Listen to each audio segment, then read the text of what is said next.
I just don't get it anymore. I bought the exact suitcase they told me to buy. I measured it, I weighed it, but the moment I got to the gate, the agent looked at me, printed a new tag, and charged me $85 to check my bag. It feels like no matter what I do, the airlines are just waiting to trap me. Is it just me, or is flying in 2026 completely rigged? It is not just you, and it is absolutely rigged. What you experienced was not an accident, and it was not a random spot check. You fell into a highly calculated, revenue-generating system that airlines have quietly rolled out for 2026. They are no longer just looking at the size of your bag.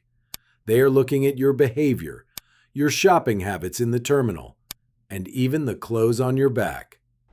I have spoken with gate agents and airline insiders who admit that the rules have fundamentally shifted. Today, we are going to unlock the real carry-on rules of 2026, the ones they do not print on your ticket. Wait, what do you mean they are looking at my shopping habits? Once I am past security, I am safe, right? I mean, the TSA already checked everything. If I buy a bottle of water or a magazine at the terminal, that has nothing to do with my carry-on allowance. That is exactly what they want you to think. Welcome to the first major secret of 2026, the duty-free trap. For decades, the logic was simple and passenger-friendly. You go through security, you buy a coffee, a neck pillow, or a bag of souvenirs, and you carry it onto the plane in a little plastic shopping bag. The airlines always turned a blind eye to terminal purchases. It made sense, right? The airport wants you to spend money at their shops, so the airlines allowed those extra bags as a courtesy. It was an unspoken agreement that kept the airport economy booming and passengers happy. But here is the truth they hide today. In 2026, airlines have realized they are leaving millions of dollars on the table. Gate agents are now strictly enforcing the two-item maximum rule, and they are counting your terminal shopping bags as your personal item. If you have a roller bag, a backpack, and a small paper bag with a sandwich and a book you just bought at the newsstand, you now have 3 items. Are you serious? They are counting my sandwich bag as a piece of luggage? Yes, and when you step up to the scanner, the gate agent will stop you.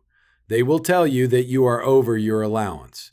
You will be forced to either shove that sandwich bag into your already stuffed carry-on, which might make it too bulky to fit in the sizer, or you will be forced to gate check your roller bag for a massive fee. Gate agents are actually incentivized to catch these infractions. The moment you buy something in the terminal, you are putting a target on your back. The only way to protect yourself is to ensure your main carry-on has enough empty space to completely swallow any terminal purchases before you line up to board. Okay, so I just will not buy anything at the airport. Fine. But what about the people who wear their luggage? You know, the viral hacks where people stuff clothes into a pillowcase or wear a fishing vest with 20 pockets to avoid baggage fees. That still works, right? The viral hacks of 2024 are the expensive mistakes of 2026. Let us talk about the Wearable Luggage Crackdown. The logic behind those hacks was clever. Airlines charge for bags, but they do not charge for the clothes on your body. So passengers started wearing massive coats stuffed with electronics, or they would empty out a travel neck pillow and stuff it with 3 days' worth of t-shirts and underwear. For a while, it was a brilliant loophole. You were technically just wearing a very lumpy coat and carrying a pillow. But the airlines caught on. They have introduced a new internal policy known as the Visual Bulk Assessment. Gate agents are no longer just looking at your bags. They are looking at your silhouette. If you are wearing a coat that is visibly bulging with heavy items, or if you are carrying a neck pillow that looks suspiciously firm and heavy, they will pull you aside. Pull me aside? Can they actually force me to take off my coat? They will not ask you to undress, but they will classify your stuffed coat or your modified neck pillow as an unapproved personal item. I spoke with a gate agent in Chicago who told me they are specifically trained to look for the stuffed pillow trick. If they suspect it, they will ask you to place the pillow in the sizing bin. If it does not compress like a normal pillow, they will charge you a carry-on fee right there at the gate. The era of sneaking a wardrobe onto the plane inside a pillowcase is over. If you try it in 2026, you will end up paying more in penalty fees than the cost of a checked bag. This is getting ridiculous. But at least if I follow the rules, pack normally, and get to the gate early, I can just board the plane and find space in the overhead bin, right? I always check in exactly 24 hours in advance to get a good boarding group.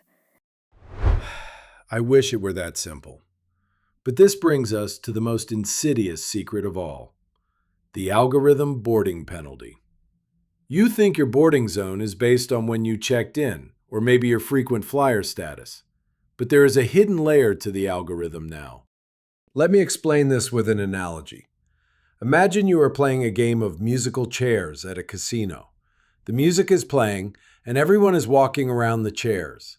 But the casino owner secretly knows exactly how many chairs are broken, and they are quietly directing the players they do not like toward the broken chairs. When the music stops, those players fall down, and the casino charges them a fee to help them back up. That is exactly what the airlines are doing with the overhead bins. The airline's computer system knows exactly how many overhead bin spots are available on your specific aircraft. It also knows whether you paid for a checked bag or not. If you are flying on a standard economy ticket and you did not pay to check a bag, the algorithm assumes you are bringing a carry-on. In 2026, the system is intentionally pushing passengers who only have carry-on bags into the final boarding zones. Wait, so they are purposely making me board last just because I did not pay for a checked bag? Exactly. They know that by the time Zone 5 or Zone 6 is called, the overhead bins will be completely full.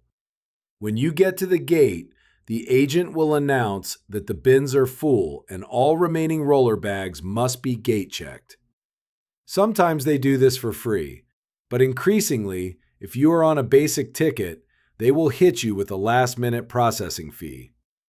They engineered the shortage, they placed you in the zone guaranteed to face that shortage, and then they penalize you for it. The only way to beat this is to never travel with a hard-shell roller bag if you are in a late boarding group. Switch to a soft-sided travel backpack. Even if the bins are full, a backpack can be squeezed under the seat in front of you, saving you from the forced gate check. Okay, soft-sided backpack. Got it. But what if I have something I absolutely cannot check, like my medication or my CPAP machine? I heard medical bags are always free, and they cannot force you to check them. That used to be the ultimate golden rule of travel: medical devices fly free.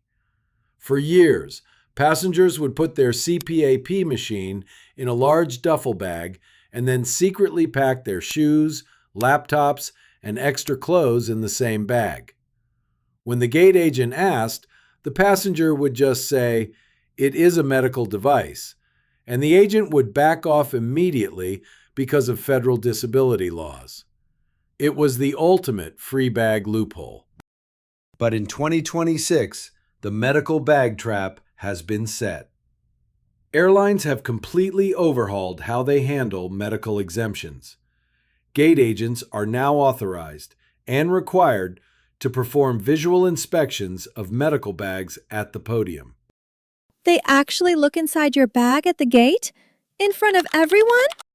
Yes, if you claim a bag as a medical device to bypass the carry-on limit, the agent will ask you to open it. If they find a single non-medical item inside, a novel, a pair of socks, a tablet, the entire bag loses its medical exemption status instantly. Not only will they force you to gate check it, but they will charge you the maximum penalty fee for attempting to bypass the system. If you are traveling with medical equipment, it must be in its own dedicated, isolated bag. Do not mix your personal items with your medical supplies, or you will pay the price. This is exhausting. It feels like every time I try to be a smart traveler, they invent a new rule to punish me. Duty-free bags count against you, stuffed pillows get you fined, the algorithm forces you to board last, and medical bags are being searched. How is anyone supposed to fly without losing their mind? By knowing the game better than they do. The airlines rely on your ignorance and your anxiety. They want you to be flustered at the gate, so you just hand over your credit card to make the problem go away. But now, you know the truth. You know to consolidate your terminal purchases. You know to avoid the wearable luggage gimmicks. You know to ditch the hard-shell roller bag for a soft backpack to beat the boarding algorithm. And you know to keep your medical supplies strictly separated. Flying in 2026 does not have to be a nightmare. You just have to stop playing by the rules they tell you and start playing by the rules they actually enforce. Stay vigilant, pack smart, and never let them catch you off guard. Safe travels.